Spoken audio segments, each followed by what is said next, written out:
네, 여야 원내대표가 오늘 오전 정례회동을 갖고 국회 정상화를 위한 해법을 모색했지만 타협안을 도출하지는 못했습니다. 네, 여기에 한국당은 오늘부터 국회 의사 일정을 전면 보이콧하기로 했는데요. 국회 취재기자 연결하겠습니다. 나재헌 기자. 네, 말씀하신 것처럼 자유한국당이 정기국회 의사 일정을 전면 보이콧하기로 했습니다. 김성태 원내대표는 소속 상임위원장들과 간사들에게 오늘부터 국회 일정을 보류해달라는 내용의 문자 메시지를 보냈는데요. 국회가 무력화되고 있는 상황에서 별도의 지침이 있을 때까지 이 기조를 유지해달라고 덧붙였습니다. 한국당은 잠시 후 국회에서 상임위원장 간사단 긴급 연석회의를 열고 대책을 논의할 계획입니다. 앞서 더불어민주당과 자유한국당, 바른미래당 원내대표는 국회에서 비공개 정례회동을 갖고 고용세습 의혹 국정조사와 예산안 문제 등 주요 현안을 논의했습니다.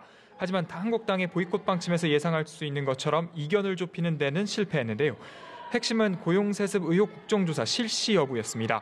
한국당은 협상 조건으로 민주당의 고용세습 의혹 국정조사 수용을 요구했고, 이를 받아들이면 한국당도 강원랜드 채용비리 국정조사를 수용하겠다고 제시했습니다.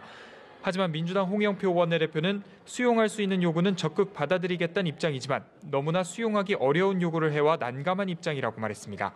앞서 예결위 소위 구성 문제와 관련해 협상을 벌인 여야 예결위 간사 간 회동 역시 별다른 소득 없이 이견만 재차 확인했습니다.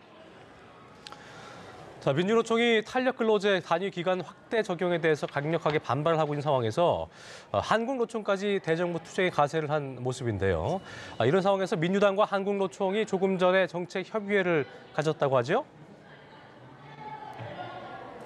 네, 그렇습니다. 민주당과 한국노총은 국회에서 고위급 정책협의회를 열고 탄력근로제를 비롯한 국제노동기구 핵심 협약 비준 문제 등을 놓고 의견을 교환했습니다. 이해찬 대표는 한국노총이 탄력근로제와 최저임금 문제에 우려를 표한 것을 알고 있다면서 당 입장과 한국노총의 입장을 충분히 듣고 대화하겠다고 말했습니다. 이어 광주형 일자리와 관련해 노사민정이 합의해 사회통합형 일자리의 선례를 만드는 게 매우 중요하다면서 이번 주에는 협상이 매듭을 지었으면 좋겠다고 강조했습니다.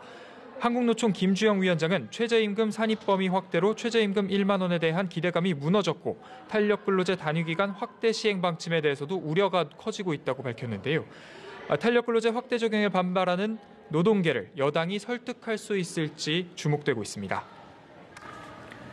네, 경찰은 해경군 김 씨 트위터의 계정 주인이 이재명 경기지사의 부인 김혜경 씨라는 조사 결과를 발표하고 오늘 검찰의 기소 의견으로 송치를 했습니다. 이에 대해서 민주당의 공식 반응이 좀 나왔습니까? 네, 일단 오늘 오전 민주당 최고위원회의에서는 이재명 경기지사에 대한 언급은 일체 나오지 않았습니다. 다만 비공개로 진행된 회의에서는 이 지사에 대한 징계 문제가 논의됐을 가능성도 있는데요. 민주당은 일단 이 지사와 경찰의 주장이 정면 배치되고 있는 상황인 만큼 검찰 조사나 법원의 판결을 기다려봐야 한다는 입장이지만 당장 당 지지층의 분열 가능성이 수면 위로 떠오르고 있는 데다 야권의 공격의 빌미를 제공한 셈이어서 당 차원의 징계 가능성도 배제할 수는 없는 상황입니다. 지금까지 국회에서 전해드렸습니다.